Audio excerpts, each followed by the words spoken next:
जी friends, आपको thumbnail से अंदाजा हो गया होगा। आज की इस वीडियो में हम ये डिस्कस करेंगे कि वो कौन सी ऐसी चीजें टॉप 10 जो आपको क्यूसी में नहीं करनी चाहिए। और यही वजह होती है कि बहुत से लोग जो क्यूसी ज्वाइन करते हैं, क्वालिटी कंट्रोल डिपार्टमेंट को ज्वाइन करते हैं, लेकिन कुछ टाइम बाद अपने डिपार्टमेंट चेंज कर देते हैं, वहां सर्वाइव नहीं कर पाते। तो उसके पीछे कॉजेज ये होते हैं कि वो इन चीजों को छोड़ते नहीं है, इससे अवॉइड नहीं करते। तो आज का वीडियो बड़ा इंपॉर्टेंट है, तो वीडियो अपने पूरी एंड तक देखनी है। बेस कर रहा है क्वालिटी कंट्रोल डिपार्टमेंट। जी फ्रेंड्स, आप डिस्कस करते हैं कि वो कौन सी ऐसी चीजें हैं जिनसे आपने बचना है। Avoid these things in QC department. आपको थंबनेल से आइडिया हो गया।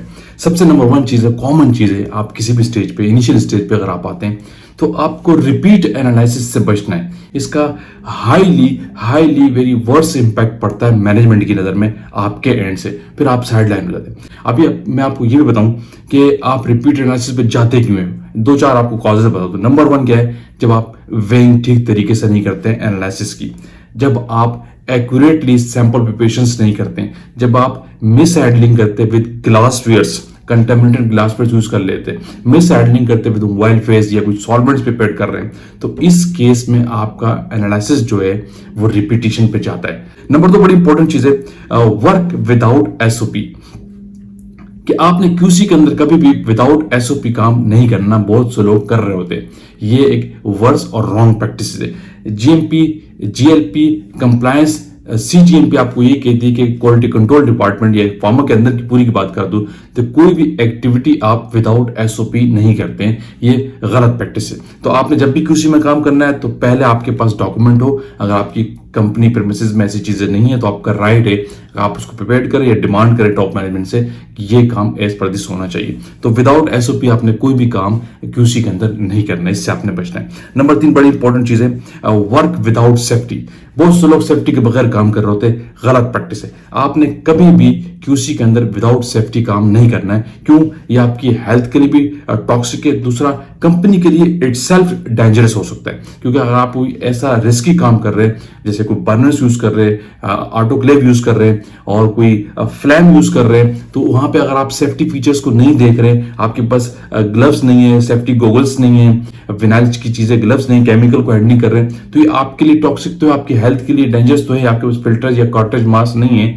वो आपके लिए तो डेंजरस है आपकी हेल्थ के लिए। लेकिन इन केस अगर कोई मिसहैप हो जाता है, कोई ब्लास्ट हो जाता है, कोई करीबी मेथनॉल पड़ा हुआ, आप वहां पे बर्नर चला के काम कर रहे हैं, सेफ्टी को मेजर्स को सामने नहीं रख रहे हैं, तो कोई ब्लास्ट हो सकता है। फैक्ट्री में बहुत बड़ी फायर की सिचुएशन हो सकती है। तो ऐसे केस से आपने बचना है कि विदाउट सेफ्टी क्यूसी के अंदर काम नहीं करना। आपने देखा होगा बहुत सी जगहों पर लिखा होता है सेफ्टी फर्स्ट। तो अच्छी प्रैक्टिस है। अगर आपको नहीं दी जा रही तो आप उसका, आपका राइट है, आप उसको रिफ्यूज करें। आप कहें कि मुझे पहली सेफ्टी प्रोवाइड करें, फिर मैं इस रिस्की टास्क को अपने हैंडल लूंगा। ठीक है, तो आपने विदाउट सेफ्टी काम नहीं करना है, क्यूसी में बचना है। एक बड़ी इंपॉर्टेंट चीज है, अवॉइड रफ डॉक्यूमेंटेशन, जिसको हम कहने के ओवर राइटिंग। क्यूसी की जो डॉक्यूमेंटेशन है ये बहुत इंपॉर्टेंट चीज है। बहुत से लोग बड़ा रफली लिख रहे होते हैं, ऐसा लिख रहे होते हैं कि उनको खुद तो समझ आ रहा है, किसी और को समझ नहीं आ रहा वो क्या काम कर रहे हैं। तो क्यूसी में आपने डॉक्यूमेंटेशन करनी है तो आपने अवॉइड करना है ओवर राइटिंग से। और अगर ओवर राइटिंग हो भी गई है तो फिर उसको आपने कट करके कैसे सिग्नेचर करना है, जीडीपी क्या कहती है, गुड डॉक्यूमेंटेशन प्रैक्टिसेस क्या कहती है, उसको आपने स्टडी लाजमी करना है, उसको सीखना है। उसके बगैर काम डॉक्यूमेंटेशन का आपने नहीं करना होता, आपने डॉक्यूमेंटेशन की प्रैक्टिस लेनी है। रफ काम नहीं करना है, लेजिबल आपका डेटा होना चाहिए। क्योंकि आपका जो डेटा है, वर्किंग है, डॉक्यूमेंटेशन है, ये ऑडिट में प्रेजेंट की जाती है। तो इसलिए डॉक्यूमेंटेशन आपकी बिल्कुल नीट एंड क्लीन होनी चाहिए। रफ डॉक्यूमेंटेशन से आपने अवॉइड करना है। क्लियर है? एक बड़ी इंपॉर्टेंट चीज है, फेलियर इन टाइम मैनेजमेंट। आपने इस चीज से बचना है कि क्यूसी के अंदर आपका जो टाइम मैनेजमेंट है वो स्ट्रॉन्ग हो, फेलियर नहीं होना चाहिए। अगर आपका टाइम मैनेजमेंट फेलियर है तो आपने इस चीज से अवॉइड करना है। क्यों? उसकी बड़ी इंपॉर्टेंट चीज ये कि क्यूसी के अंदर मिनट का हिसाब है। सही है, अगर आप टेस्टिंग कर रहे हैं या कोई एसओपी प्रिपेयर कर रहे हैं, कोई आपके पास टास्क है, तो एक टाइमली आपको उसको प्रेजेंट करना होता है। और स्पेशली अगर टेस्टिंग की बात करूं तो वो तो डेली आपको शाम तक उसकी रिपोर्ट देनी होती है। तो इसलिए क्यूसी के वर्क के अंदर आपके पास ये एक्सपर्टीज हो कि मुझे कोई टास्क दिया एचपीएलसी का या कोई स्पेक्ट्रो का या कोई रॉ मटेरियल की टेस्टिंग है या कोई फिनिश प्रोडक्ट की टेस्टिंग है, तो उसकी टाइम कैलकुलेशन जो लैब्स होते हैं वो आपको कैलकुलेट करना आना चाहिए, जिससे आपका टाइम मैनेज होगा। आपको अंदाजा हो कि मुझे किस टाइम पे सैंपल बनाना है, किस टाइम पे एचपीएलसी चलाना है, किस टाइम पे कौन से एलओडी के टेस्ट या सल्फेटेड एस के टेस्ट लगाने। ये मैनेजमेंट जो है बहुत इंपॉर्टेंट है। तो आपको क्यूसी में अपने जो वर्किंग की टाइम मैनेजमेंट है उसमें स्ट्रॉन्ग होना है। ठीक है, इससे आपने बचना है, आपका फेलियर नहीं होना चाहिए टाइम मैनेजमेंट के हवाले से। क्लियर। एक बहुत बड़ी इंपॉर्टेंट चीज और नंबर 6 बता रहा हूं, miss handling of the instrument. इससे भी आपने बचना है।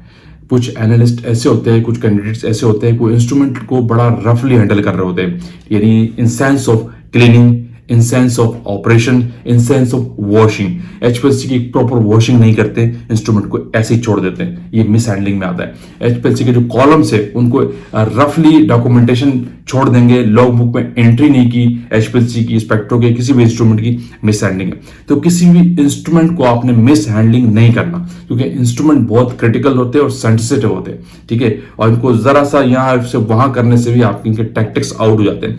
तो आपने इंस्ट्रूमेंट को प्रॉपर्ली हैंडल करना है, मिस हैंडलिंग किसी भी इंस्ट्रूमेंट के साथ नहीं करनी। इससे आपका एक तो कैरियर पे आपका इंपैक्ट जो है मैनेजमेंट की नजर पे बहुत खराब हो जाएगा, ठीक है। इससे भी आपने बचना है। एक चीज बहुत इंपॉर्टेंट चीज नंबर 7 आपको बता रहा हूं कि आपको क्यूसी में जितने सिस्टम एग्जिस्ट करते हैं उस पर आपको कमांड होनी चाहिए।